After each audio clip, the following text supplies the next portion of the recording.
Hello students. Now in previous video I give you the reading of lesson 6, The Righteous King. Now here this story is taken from the Jataka tales. These tales are about the Bodhisattva. तो ये जो कहानी है वो जटका tales से ली गई है जिसमें बोधिसत्व मीन्स जो बुद्ध की जो प्रीवियस लाइफ्स थी उनके बारे में इसमें बताया गया है। तो ये एक स्टोरी ऐसी है जब किंग ब्रह्मदत्त जो थे वो वाराणसी के किंगडम में रूल कर रहे थे। तो बोधिसत्व जो था वो उनका ओनली सन था, सिर्फ एक बेटा था और उसका नाम ब्रह्मदत्त रखा गया after the death of his father. उसके पिता की मृत्यु के बाद उसका नाम ब्रह्मदत्त रखा गया। तो फादर की डेथ के बाद वो किंग बना और वो उस किंगडम में रूल करने लगा विथ राइटियसनेस एंड जस्टिस। न्याय और जो नैतिक रूप से जो चीज सही है उसको आधार बनाकर वो उस तरह से राज करने लगा। तो वो जब भी अपना कभी जजमेंट देता था वो बिना किसी डर के और बिना किसी फेवर के, बिना प्रेम और बिना हेट्रेड के। तो जो लोग थे वहां के वो बहुत खुश थे। उन सब ने जो झूठ था उसे त्याग दिया था और सब अपने डिस्प्यूट को बिना लड़ाई झगड़ा किए सुलझा लेते थे, सेटल कर लेते थे। अब ऐसा हुआ कि कुछ समय बाद ऐसा हुआ कि जो कोर्ट थे, जो राजा का कोर्ट था, दरबार था, वहां पर जो केसेस थे वो बहुत कम हो गए क्योंकि जब सभी लोग खुद से ही सारा सेटलमेंट कर ले रहे थे तो सारी चीजें कम हो गई थी। तो बहुत दिनों तक तो क्या हुआ कि जो जजेस थे, जो न्याय देने वाले लोग थे, वो पूरा पूरा दिन कोर्ट में खाली बैठे रहते थे और कोई भी वहां पर न्याय के लिए नहीं आता था। तो ऑल अराउंड हिम, अब जो चारों तरफ जो किंग के थे वो सभी सिर्फ किंग की वर्च्यूज को प्रेज करते थे, सिर्फ किंग की प्रशंसा किया करते थे। लेकिन ये सारी चीजें सोचने, ब्रह्मदत्त को सोचने पर मजबूर करती थी कि लोग सिर्फ मेरे वर्च्यूज ही क्यों देखते हैं। ऐसा तो हो नहीं सकता कि मैं बिना फॉल्ट का हूं, मेरे अंदर कोई फॉल्ट ही ना हो। तो आज से मैं सबसे सिर्फ अपने फॉल्ट पूछूंगा, जो मेरे अंदर कमी है मैं उसको पता करूंगा और जब वो कमी मुझे पता चलेगी कि मेरे अंदर क्या कमी है, मैं क्या गलत करता हूं, तो मैं उसे सुधारने की कोशिश करूंगा। ब्रह्मदत्त ने सबसे पहले जो अपने पैलेस में ही जो लोग थे उनसे शुरू किया पूछना कि मेरे फॉल्ट्स को बताओ, क्या कमी है मुझ में। लेकिन ना तो उनके मिनिस्टर में ना ही और कोई भी जो मंत्री थे उनमें से कोई उनके कोई भी फॉल्ट को पकड़ पाया। अब उन्होंने बोला चलो पैलेस के बाहर निकलता हूँ तो शायद कोई मुझे मेरी गलती बताए। अब उन्होंने पूरे सिटी में चक्कर लगा लिया लेकिन कोई भी वहां पर भी उनका फॉल्ट बताने वाला नहीं मिला। उन्होंने अब डिसाइड किया कि वो कंट्री साइड जाएंगे, जो थोड़ा सा अपने राज्य की सीमा से थोड़ा और बाहर निकलेंगे और वहां पूछेंगे। अब एक दिन वो अपने चैरियट रथ पर सवार होकर, जिसमें सिर्फ उनका सारथी था, उसके साथ वो निकले और डिस्गाइज मीन्स जो उन्होंने था वेश बदला हुआ था। अब उन्होंने पूरे किंगडम में तलाश की कि शायद कोई उनका फॉल्ट फाइंडर, उनकी गलती ढूंढने वाला मिल जाए। लेकिन जहां जहां पर वो गए सभी लोग उनकी प्रशंसा ही कर रहे थे। लास्ट में वो वापस आ रहे थे अपनी सिटी की तरफ अपने रथ पर बैठ के।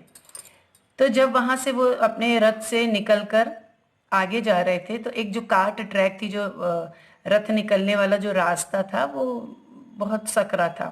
तो क्या देखा कि वहां से एक और अपोजिट डायरेक्शन से एक और रथ आ रहा था। तो अब वो ट्रैक जो था वो बहुत नैरो था, बहुत सकरा हुआ था। तो अब दो चैरियट तो वहां से निकल नहीं सकते थे एक साथ, तो दोनों वहां पर रुक गए। तो अब ये था कि दोनों चैरिटियर जो थे, जो सारथी थे, वो चाह रहे थे कि हम पहले निकल जाएं, पीछे वाले को रास्ता दें, मतलब पीछे वाला जो है वो हमें रास्ता दे। लेकिन ना तो ब्रह्मदत्त और जो ना ही सामने वाला चैरिटियर था, दोनों ही जानते थे कि कौन है उस रथ में। अब यहाँ पे ब्रह्मदत्त के चैरिटियर ने कहा कि अब आप अपना चैरियट यहाँ से हटाइए रास्ते से और हमारे चैरियट को निकलने दीजिए, हमारे चैरियट में किंग ब्रह्मदत्त बैठे हैं। तो जो सामने की चैरियट था उसने बोला कि इसमें भी हम कौशल किंगडम के, जो कौशल राज्य है उसके राजा बैठे हुए हैं, किंग मल्लिका बैठे हुए हैं। अब ब्रह्मदत्त के चैरिटियर ने सोचा कि अब ये भी किंग है और ये दोनों ही किंग हैं रथ में, तो अब रास्ता देने के लिए फिर उसने बोला कि देखते हैं कि जो उम्र में बड़ा होगा तो उसके लिए दूसरा वाला रास्ता दे देगा। तो उसने पूछा कि किंग ऑफ कौशल कितने बड़े हैं, एज क्या है? तो उसके सारथी ने, चैरिटियर ने बताया, तो पता चला कि दोनों ही किंग्स जो थे वो सिमिलर एज के थे। अब उसने पूछा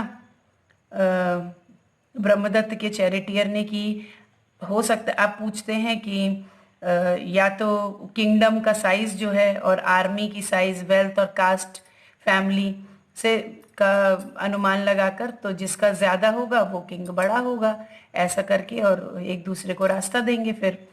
तो पता चलता है कि जो दोनों ही किंग्स थे वो एग्जैक्टली इक्वल थे सभी चीजों में। दोनों की एज सेम थी, दोनों के किंगडम का जो साइज था वो सेम था, आर्मी बराबर थी, उनके पास वेल्थ भी उतनी थी, कास्ट भी सेम थी और फैमिली भी सेम थी। तो अब उसने अपने आप में बोला कि किंग ऑफ कौशल अगर ज्यादा राइटियस हुए हमारे किंग से, मीन्स किंग ब्रह्मदत्त से, तो मैं जो हूं वो उनको रास्ता दूंगा। तो उसने पूछा कि मल्लिका से, मल्लिका के चैरिटियर से कि आपके किंग कितने राइटियस है, कितने न्यायप्रिय हैं, कितने सच्चे हैं, दयालु हैं, वो आप बताइए।